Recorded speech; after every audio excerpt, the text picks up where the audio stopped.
Two vascular surgeons walk into a bar and come out with a podcast. We are talking everything vascular and not. Welcome to the Life of Flow podcast.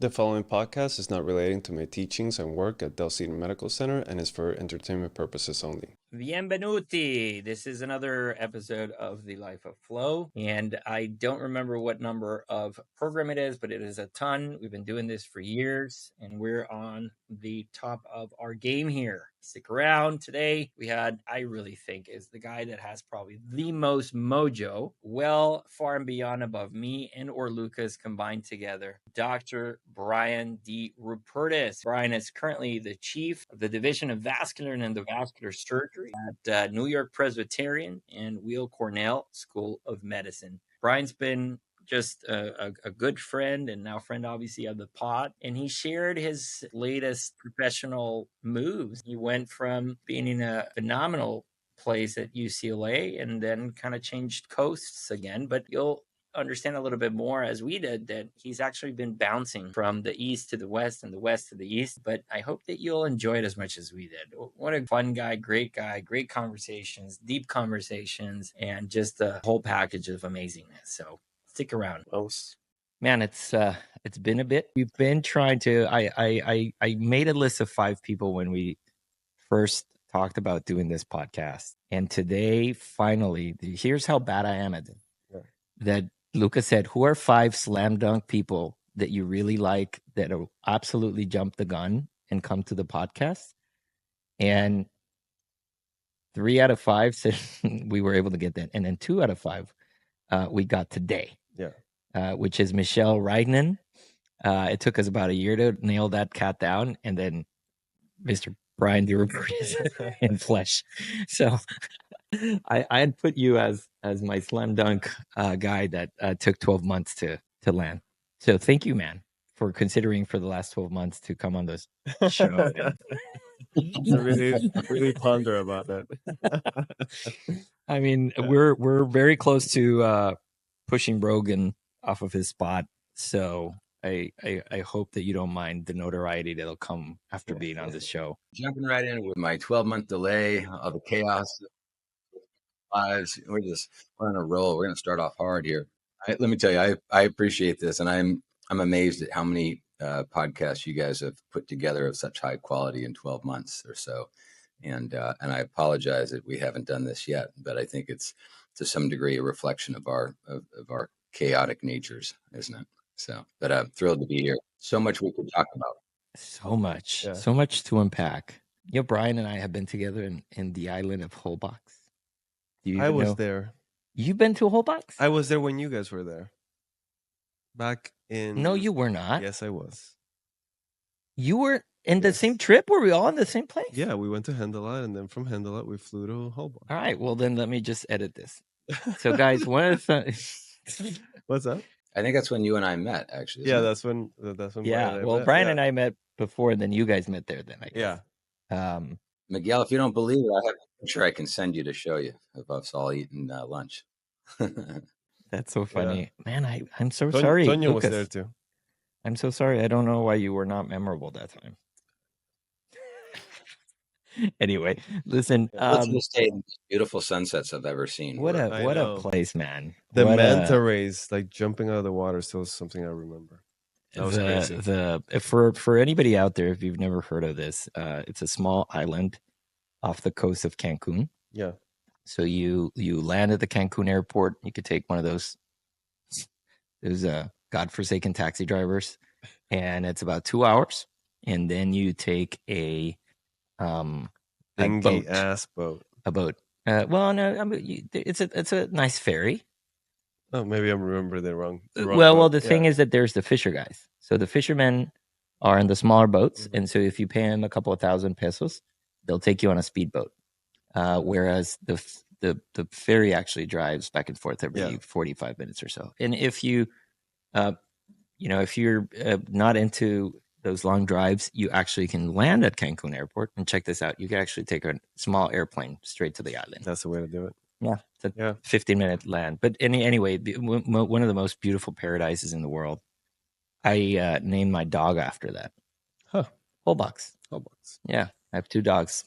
Yeah, whole box is one of my favorite dogs. Anyway, so I've been here for 12 months.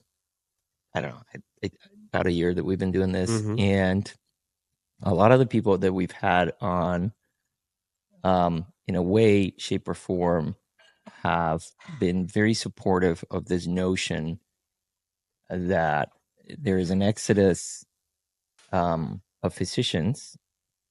Let me rephrase that. There is a significant amount of physicians out there that feel unhappy in their current hospital settings, or unfulfilled, or frustrated by the administration, or by the incapabilities of the system to actually provide appropriate care.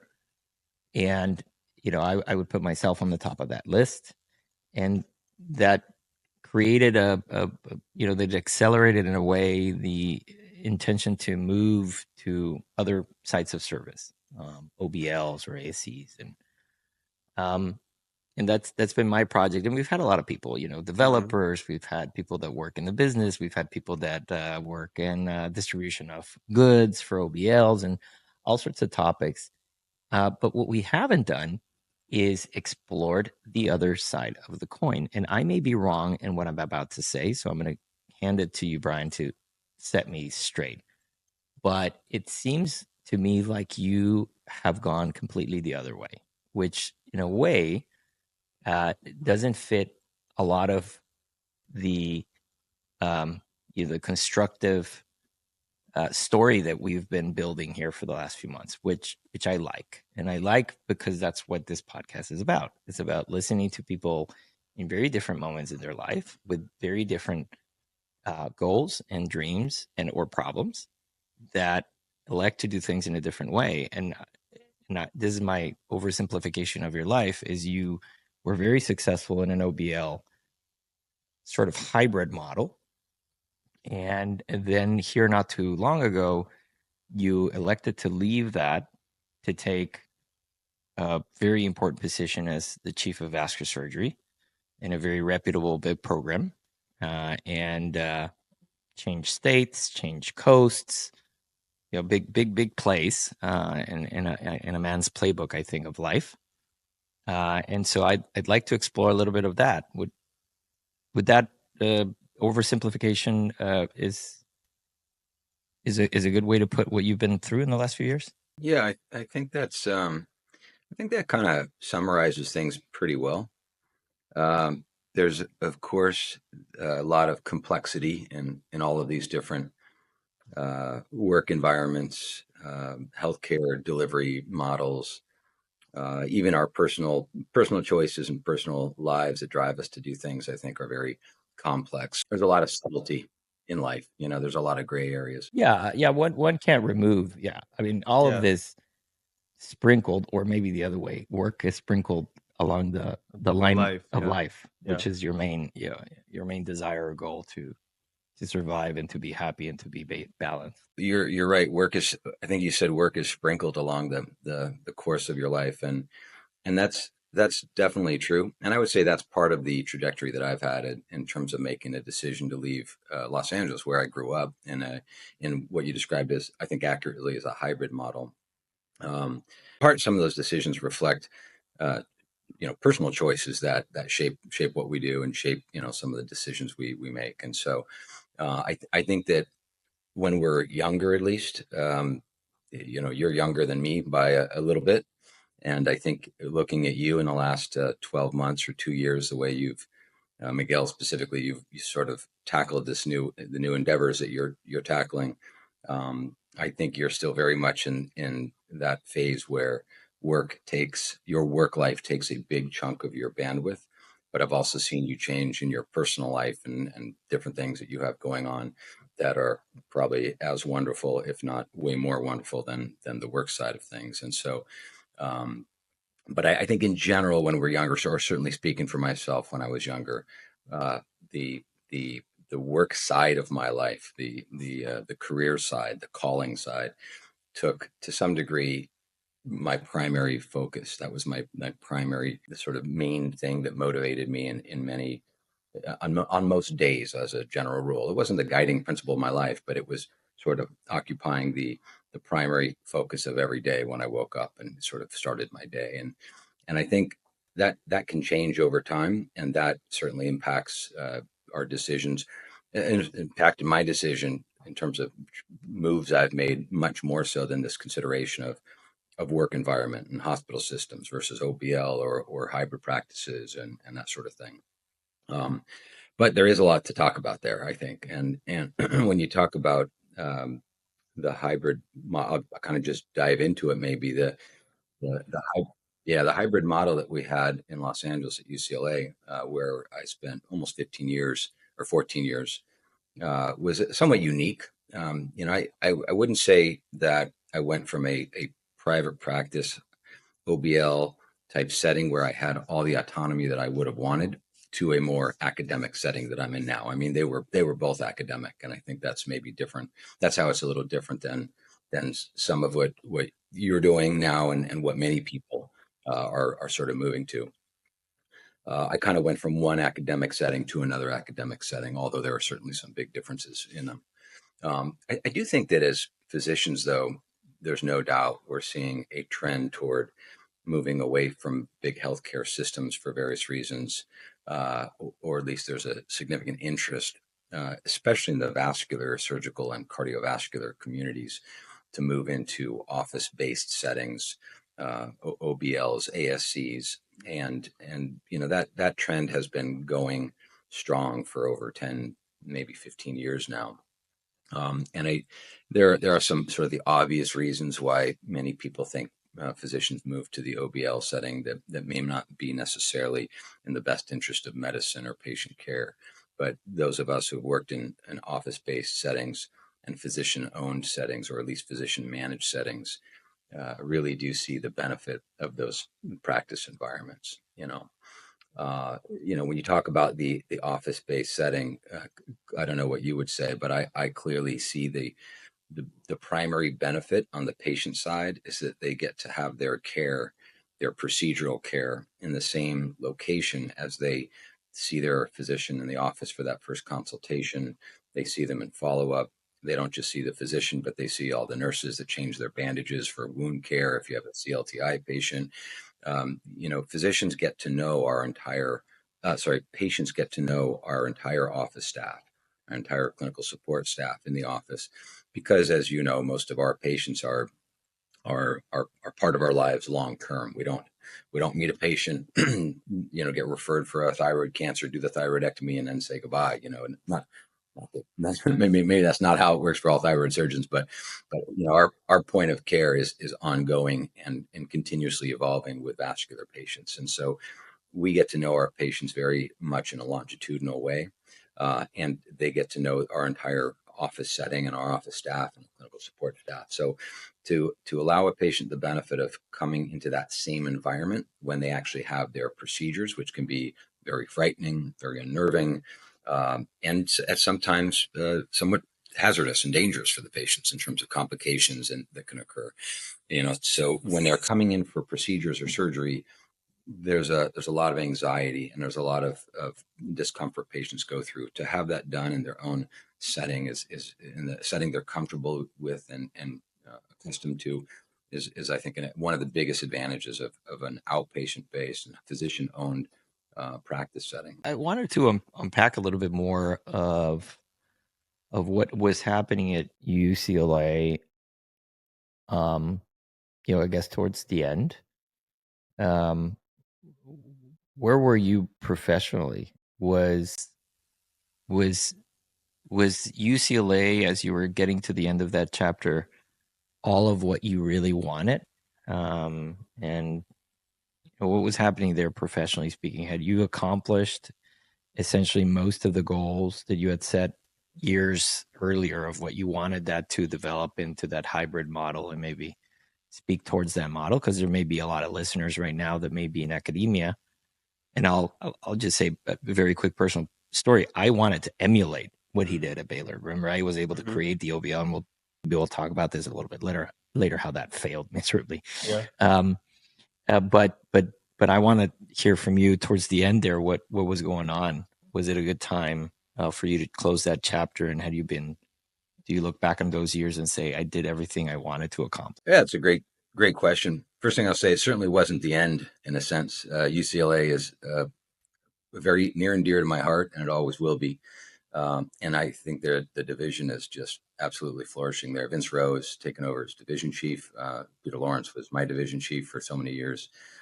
Such a wonderful place, wonderful group, wonderful people. I could not have asked for better partners out of a first job than my friends and colleagues there, who I still see on a regular basis, luckily. The I think the way I would say it, or the other thing I'll say is, Los Angeles was my home where I grew up. I was born there. I was raised there. I went to UCLA for undergrad. I came back for that at UCLA as my first job, and it was just a sort of a dream job for me, quite honestly. The other thing that was great about it is that just because of the who was there at the time and what the changing nature of open versus endovascular surgery was, the benefit that I had there was that I was able to walk into a practice that was fairly open surgery based, and plenty of endo work, but not maybe as much complex endovascular work as some other places, but was pretty reflective of the time. That was 20 years ago now, and so the endovascular procedures that we do routinely now weren't really commonplace everywhere. And so when I got there, I inherited a lot of patients from my own partners that maybe didn't have some of the endovascular skill set that I had developed in my fellowship. I also inherited some patients from some of the greats in interventional radiology. Tom McNamara was there and was leaving it, kind of transitioning out of UCLA, and I inherited a lot of his patients. So I was able to develop. Brian, where had you done your fellowship? I actually did my fellowship at Cornell. So I kind of hopped back and forth between New York and Los Angeles for a long time. I did not grew know up in that. LA. So you went after fellowship from the East Coast to the West Coast. Correct. Yeah. Oh, okay. You do general surgery in Los Angeles? Yes. No. So undergrad at UCLA, then medical school at Cornell, actually. So I moved in the early 90s to New York City for my medical school degree. Started my residency in Portland, Oregon for general surgery, categorical in Portland. I thought I wanted to do surgical oncology and opted to come back to New York to Sloan Kettering to do hepatobiliary cancer oncologic surgery research. And so that made me realize I didn't want to do oncologic surgery. Bless you. Yeah. Yeah. And I also loved New York so much during medical school that I really kind of fell in love with it. And as much as I enjoyed my time in Portland, it was the right thing for me to stay in New York after my research. So I actually transferred into the general surgery program at Cornell, finishing my general surgery there. And then Craig Kent was a division chief in vascular surgery at Cornell and Columbia. He was a joint chief over both sites when I was in my residency, and he was the one who sort of pulled me into the vascular world and asked if I wanted to stay there. And he didn't do as much endo as he did open work, but he very much is a visionary that recognized what was important, and carotid stenting was important. EVARs were important. And I feel like I got sort of training there that was more endovascularly heavy than many programs. And so finally, after all that, after fellowship, my kids were 4 and 8 years old at the time. And kind of at that school age time was the right time to be back close to my family and to where I grew up. And so that's when I decided to move back to the West Coast and started at UCLA. So I know, I'm sorry that I distracted you with other questions, but let's gravitate back to what was happening in the last few chapters. When you look back, had you accomplished what you wanted to as you were getting closer to closing that chapter? I know that the program is phenomenal and will persist, but for Brian's chapter, it was coming to an end. And so, yeah, what do you feel as that was wrapping up, that you look back on those 15 years and say, man, I did everything and so much more? Or was there other emotions going on there towards the end? I think that simple answer is yeah. I was very happy with what I accomplished at UCLA. And I think that when you think about what you want to accomplish in a career or a calling or in your personal hobbies or interests, I think most of us just want to make an impact. That's probably the thing that most of us want to accomplish. We want to leave this world thinking that we mattered and we impacted the people around us. And that can look different for everybody in every different setting. But for me at UCLA, and being a first job that I stayed with for so long, a decade and a half, my impact there was basically shaping the way we delivered care to the patients there. And again, everyone's style is different, but my style was to really push some of the more. I saw the benefit of endovascular therapy. I saw the benefit, obviously, of being minimally invasive and causing a minimal physiologic hit to our especially older patients, right? And so I remember when I first got there, all of our angios were done in an operating room with a C-arm. They were done with anesthesiologists, and there's a heavy level of anesthesia. We had patients being intubated. I had some of my early patients intubated for an angiogram, and their leg angiogram in the operating room with a C-arm. And so that happens today, by the way. Happens every day, very common, every day in every hospital in America. Well, that's something that I think probably should change. Wait a minute. Every day, every hospital in America. Yeah. Stop it. Well, the crickets. I don't know. I don't think the crickets are appropriate. I thought the crickets were appropriate because everybody would be like, I can't believe it. Yes, I can't believe it either. I don't think that's the cricket. Yeah. Okay, bye. Shocking. But all right, I'll take him off. As much as I tell you guys, I'm horrified to hear that still is the case. On the other hand, when you make an impact somewhere, you need to meet people where they are and sort of move from there. Step away, step towards something, starting with where you are. And so, every hospital in America that's still intubating a leg angiogram in the OR, that's fine. They just need to sort of, if they want to sort of change the way that care is done, you make these stepwise incremental changes. And so, in our setting at UCLA, we moved from pretty soon after I got there, we opened up our new hospital, the Ronald Reagan Medical Center. Once we got in there, I got access to a cath lab, and that changed my world. And so we took all these leg angiograms that were done in the operating room with anesthesia and maybe even intubation, moved those into the cath lab, right? The cath lab was a culture of minimal sedation and rapid turnovers. And so that immediately changed how many cases I could do, right? And so that allowed us to free up OR time to do our EVARs. And our open surgery, right? And then the next transition for me was the OBL, and Peter Lawrence was the one who really spearheaded that. I was involved in setting it up, but I wasn't the brainchild behind that. He did that with Norm Rexis, our business guy, and so they started this OBL, and they expected me, I think, to kind of help build that OBL. So once we had that practice setting, before I saw any of these real benefits to it, we moved our angios that we're now doing, angios, venograms, fistulograms that we're now in the cath lab and going so well there. We moved those to the OBL. That allowed us to move our EVARs into the cath lab, which is really more of like a hybrid OR setting. And now we had our ORs for truly complex open surgery, reoperative surgeries, bypass, et cetera. We had our EVARs and then our fenestrated cases in this hybrid operating room cath lab environment. And then we had our procedures that really don't need any of those high-end resources in the OBL. And so it was just every step of the way, we were kind of meeting the institution where it was, seeing how we could move the needle forward and make some changes, and then get that progression toward the right practice setting for the right patient, for the right procedure, and that's, I think, being part of that process, myself as well as my other partners that also saw it the same way. That is what I feel my accomplishment at UCLA was, and that was the exact thing that I wanted. That was how I felt I made an impact. I watched these patients move from situations which were very much overutilizing resources to ones that were appropriate for the procedure or appropriate settings for the procedure in a way in which patients saw the benefit, us physicians saw the benefit because of the ability to control our schedule and our flexibility of our schedule in the outpatient physician run environment. And that was, by the time I left UCLA, I felt like I had seen that whole evolution. I had helped start some of the fenestrated aortic program, brought carotid stenting. I did some things that just I was able to do because of the benefit of my training and my skill set, because of the people who mentored me.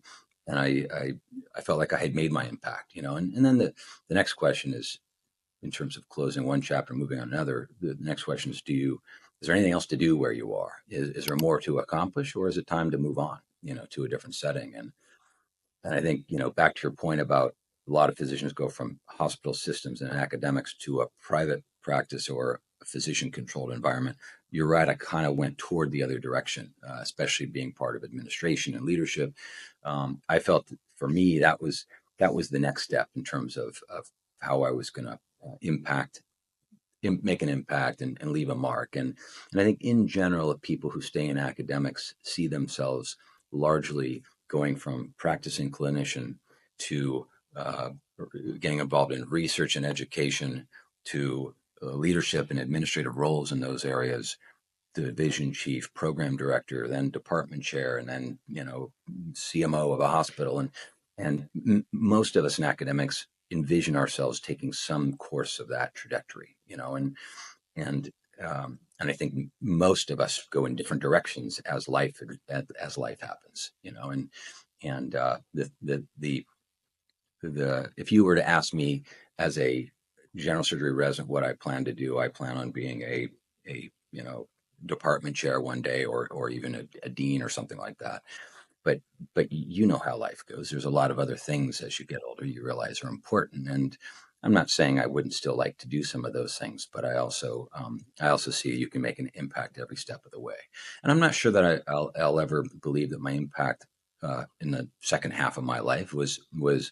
I mean, we'll see how it unfolds, but I would not be surprised if the most impact I've had in my career was my first 15 years out of fellowship and in practice at UCLA. No, I just want to say that I want to underline caps and bold the sophistication, the intellect, and the intuition that it takes to maneuver what you did.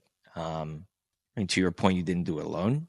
Peter was instrumental in making that happen. But you guys were moving mountains, because what you're saying was actually, what you just said, it got to me, which is a very you thing to say, which is, let's level with whoever we're going to start, right? I mean, I can't just go and insult the world and expect change. I meet the world where it is, and I try my best to shepherd the world.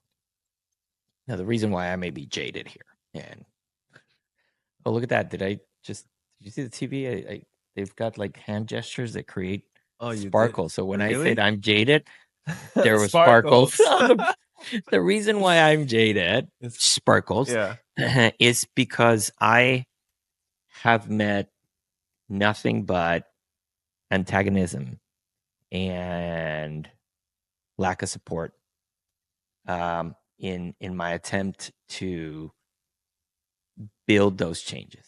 And so I guess I have a sense of, when I look back, I would love to say that I have a sense of success in academics, but I don't. I feel like I failed miserably, and I just maybe didn't have the appropriate leadership and or support.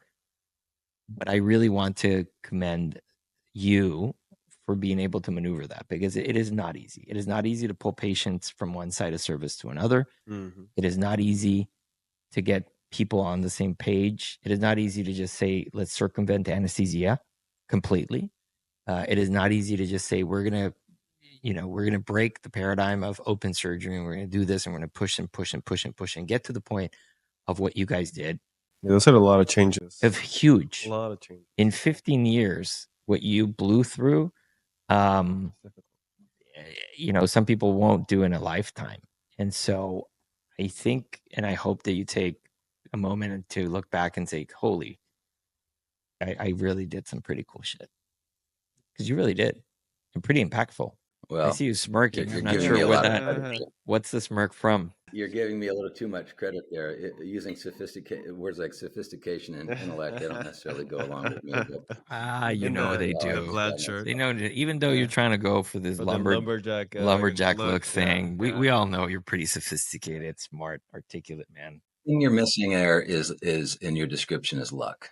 Okay, there's a lot of luck that happens and fate in life too, and so, and I think when you say that you don't feel like you had success academically, or in academic settings, that you may be judging your experience a little overly harshly, but I'll leave that to you. What I will say is there are, you cannot deny that there are better practice settings and better institutions and ones that are not quite as good, and I don't mean in terms of delivering quality care. I guess everyone probably can deliver quality care, but some places focus on the right things more than others. And I'd say just in terms of advice to people who are starting their careers, I do think your happiness in life has a lot to do because we spend so much time at our jobs, at our careers. We see it as a calling. You have to be happy in that environment you're in. And so it starts first, I think, with your partners. I've been very fortunate that I've had nothing but the best partners at the two places where I've spent my sort of post fellowship training. And if you have unbelievable partners, your life is so much better than if you don't. And there's just no way around that fact. The other fact is institutions vary in terms of how they're run and what their goals are, and I think the problem that you're seeing a lot of people flee from, the reason why you're seeing a lot of people flee from academic medical centers or large healthcare systems to OBL or physician-owned settings is because I think that some of the large academic or large healthcare systems that we're talking about have less leadership occupied by physicians who understand the calling and the reason we went into medicine than others. And so I believe firmly that my current institution at Weill Cornell is a physician-run, physician-led institution. They have been very supportive of the priorities that us physicians struggle with. Not to say that non-physicians can't be great leaders and understand our needs, because they can, but not all of them do. And I think it's definitely, we all know that the physician population hasn't really grown very much. The healthcare costs have increased ridiculously over the last 30, 40 years. And the administrative side has grown ridiculously, and some of that is necessary as healthcare systems expand, but some of it leaves the physicians and the nurses and the people who are down in the trenches a little bit behind. And so I think institutions can vary a little bit in terms of how they're led and how they're run. And I think that, physician ownership of care they deliver can exist on the OBL level and the office level, all the way up to the healthcare system level. But it depends on the individuals involved. I'm Jan Skowronski. I'm Miguel Montero Baker. And I'm Bob Beasley. Please join us for Pegasus Endovascular, the whole day of online endovascular entertainment. Last year was just a hoot. We really enjoyed the back and forth, the live interviews, and I especially enjoyed not agreeing with all of you guys. I have no intentions of agreeing with a radiologist or a vascular surgeon. I'm a cardiologist. I love the case-based approach, man. And I hope all of you all over the world just join us. Go to pegasusendovascular.com. Remember, it's going to be March 1st. That is a Saturday, and it's free of cost. You're going to get the best guys all over the world talking, discussing, and potentially not agreeing a lot. So join us. See you March 1st. So what's your plan here? You took this bull by the horns. You left a very successful path, and apparently now I know this. You're going back to your alma mater in this position. So I'll frame the question in this way to corral you into an answer.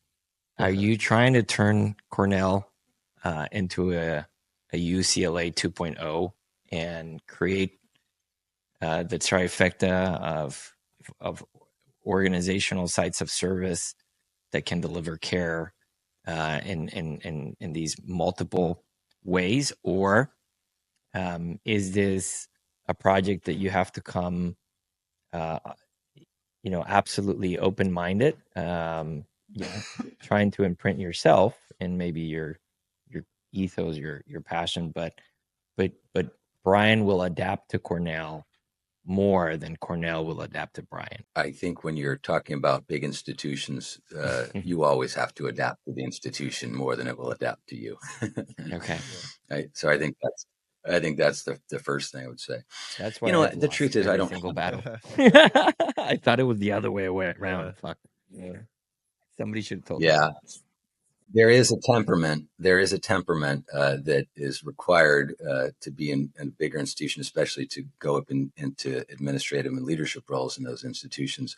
And then there's another type of temperament that will create something out of nothing, like you're doing, and really achieve something huge and big. So, Miguel, you're a dreamer. You are a visionary. I don't consider myself that. I consider myself a hardworking cog in the wheel on most days. And so I think the truth of the matter is, again, you got to meet a place where it is, and you have to. The best advice Craig Kent ever gave me was, I had an interest in lower extremity work, which ended up working out for me in my career. But that was an interest in fellowship. Of course, as a fellow, I also like carotids and aneurysms, et cetera. He basically told me, you need to go to UCLA. You need to see what they need. You need to see where you can fill a role, and you need to maximize your value in those areas where they have a need. And that's what you do in any. You do that in any community. If you're starting an OBL in a practice where you're trying to serve that community, you do that when you're joining a big academic center or a big healthcare system. You see what successful people see what the need is at that institution, and they start working on those needs. When I came back to NYP and Weill Cornell, the truth of the matter is the division was running wonderfully. As I said, I have great partners, as I did at UCLA. I have the same type of wonderful partners now. They're incredibly competent, skilled surgeons that do the whole range of interventions and surgeries and provide excellent care. So there was no immediate need to impact what was going on a day-to-day basis. So it gave me the ability to step back and sort of evaluate and look and see where can I incrementally add volume, incrementally change some of our processes, build up a little bit more of a research program than we had before. And so we've got a decent research lab going on now in terms of research residents that are working on getting manuscripts and presentations for all of the meetings that are coming up. So filling out that sort of trifecta of education, research, and patient care that academic centers strive to hit. We're working on all of those things. Then the next step for me is to look more broadly at the community that I'm in. In New York, we have several large, as you know, incredibly big healthcare systems. The competition is fierce. We also have a whole slew of OBLs in private office settings, some of which have seen the benefits to both physicians and patients in terms of providing really high quality care. And quite honestly, some of which do a little less than that, And so we, as a large academic center, we cannot expect that all of the patients will want to come into that practice setting. We can't expect that all of the payers will want to necessarily have all of their patients' care provided in those large settings. And I do think we need to continue thinking about different practice options or practice settings for our patients. And so, sure, I'm looking into that, and that if I have an outpatient surgery center or OBL that is more physician run than the setting that I'm in the hospital right now, that's going to look different than UCLA's was, and it's going to look different than yours is, and it's going to look different than the other OBLs in New York City, because of the fact that we're part of a large institution. And so I think you need to be flexible, again, meet an institution or a community where it is, and work within that framework to sort of, again, incrementally move that needle a little bit. That's my way of dancing around your question. Dancing around the question, yeah.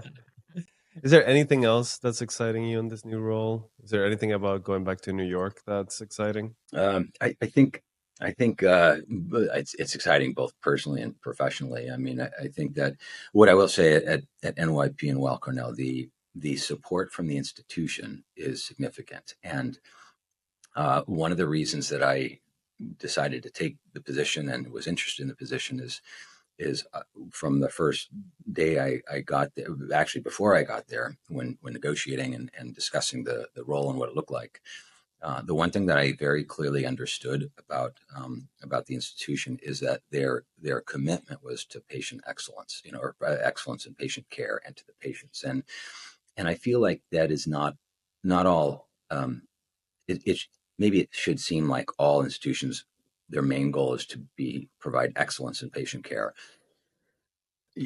In theory, that's true, but I think that different communities, different states, different geographies have different needs as a baseline. You know what I mean? And in a place like New York City, the intense competition there makes it so that you can expect and should expect to get kind of some of the best care on the planet in that intensely competitive environment, and that was something that I really appreciated. I saw a very firm commitment to being excellence in clinical care was the priority at Cornell. There was a lot of other priorities that they can have, but that was the number one. And I do think it reflects a lot of what I felt about New York City as my sort of second home. For half my life, it's been my second home. And I think that healthy competition of the city and the intense sort of environment really brings out, it probably can bring out the worst in people, I'm sure, but it also can bring out the best in people. And I often will tell the story of this one time. I like to run a lot. My run is in Central Park. I run to the park, do the 6 mile loop, and then I run back. And what I love about running in Central Park, and I run a lot of places. I run every time I go on a trip somewhere. I used to run in the hills in Santa Monica. I run at the beach in LA. None of those places are as fun for me to run in than Central Park, because in Central Park, everyone else who lives in New York City, they're there for a reason. It's a hard place to live in some ways. It's a kind of a busy place, a rough place. When I was in LA and bring my son to hockey games, we'd put him in the car, we'd drive to a heated rink, and we'd sit near the bar in a nice heated rink and watch him play. In New York City, we'd put him in a stroller, we'd put him in 5 layers of clothing, walk, a mile to the park, walk through the park in 5-degree weather and watch them as we were outside. Everything's harder about New York than many other places. And so everyone who's there in the city, everyone there who's there running in Central Park, they're there for a reason. They're invested in their own mission of for some reason. And you meet people that share your sort of drive there. There was one time I remember running in the park, and I started running pace with a total stranger. We kind of were side by side, and we didn't speak to each other the whole time. But pretty early on, we realized we were at a similar pace, and so we ran side by side the entire 6 miles. When I was done with my loop, I said, "Nice run." We waved to each other and we parted ways, and that was the fastest pace I'd ever done of that 6 mile loop, because we were sort of like-minded, in sync, and that's what you get in New York. You get people who are in sync with you that drive you to be the best, or to sort of really strive for something. So that's not how life is day to day, but you have those moments that really stand out, And so part of my return to New York on a personal side was my love of that. That's the city and the healthy competition and the intensity of the place. When you say healthy competition, has that translated? Because I'll say in Houston Medical Center, right? You walk to every one of the hospitals; they're all competing, right? Yeah. Memorial Hermann in Houston, but it's the same 10 guys, right? And we all and patients, whoever ambulance drops them in the different place, and it's not rare for me to pick up the phone and say, Joe, if this guy you did a bypass on, occluded, like anything you can tell me about it, or Lumsden or Gustavo Oderich now that's there, right? Like, it's like we all know each other. And so it's almost like, yeah, we're all competing, but we're not, at the end of the day, we just take care of the patients. Have you had a lot of that? Has there been any of these competition translated into animosity, or has it been actually a pretty good experience where you're actually collaborating even across different institutions? Yeah, it's I think how you view these interactions also depends on your own temperament and the way you view people.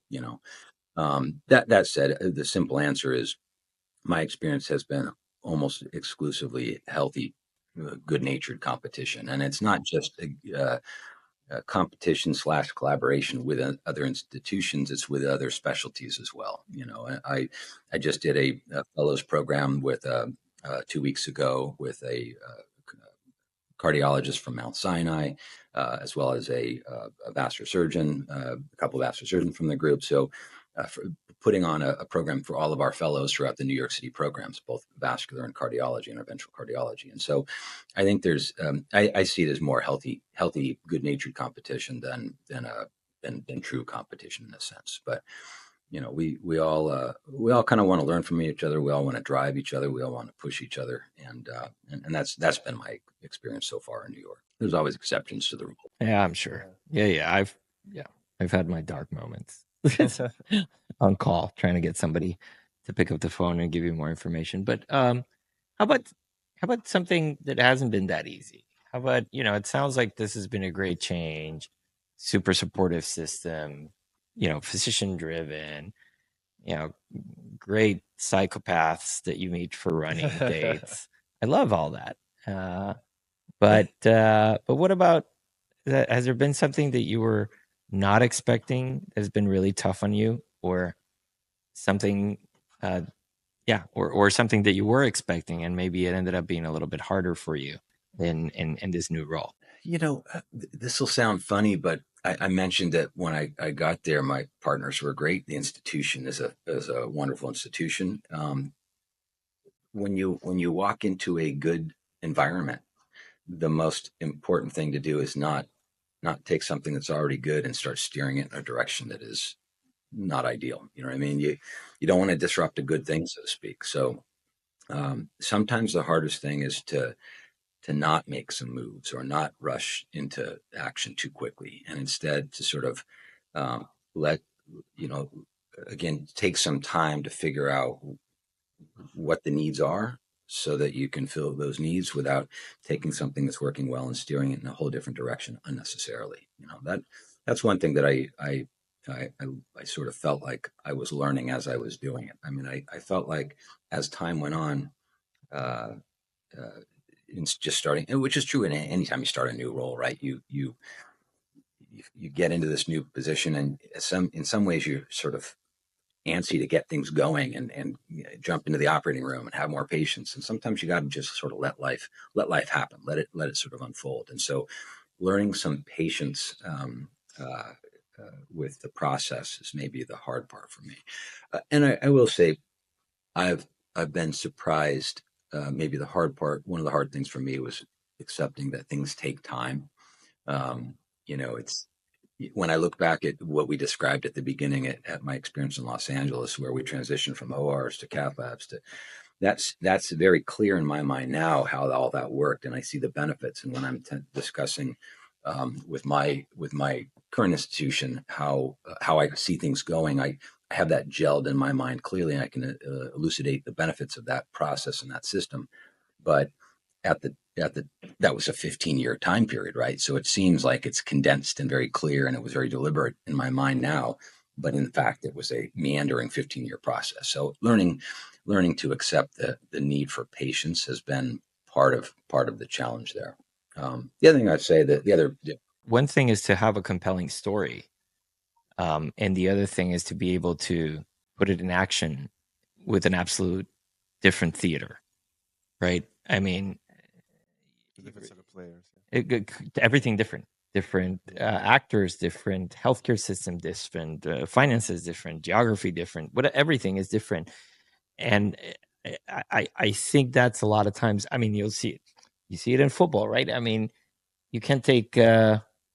I don't know anything about football. Well, I mean, you can't. I don't know what you know about football, and for me, football means soccer. Yeah, I know. But you can't take the Mourinho and take him to a different team and make the same acumens that one team did with the same coach, because it's just the different set of moments in time. And so I'm sure you can adapt that to some dumb basketball or American football story for it to meet a metaphor that makes sense. But I'll also say, the leader doesn't. It's a very small part of a big of the vision. Is a small part of the big. It's the whole of how it's going to work out. The whole thing as a whole.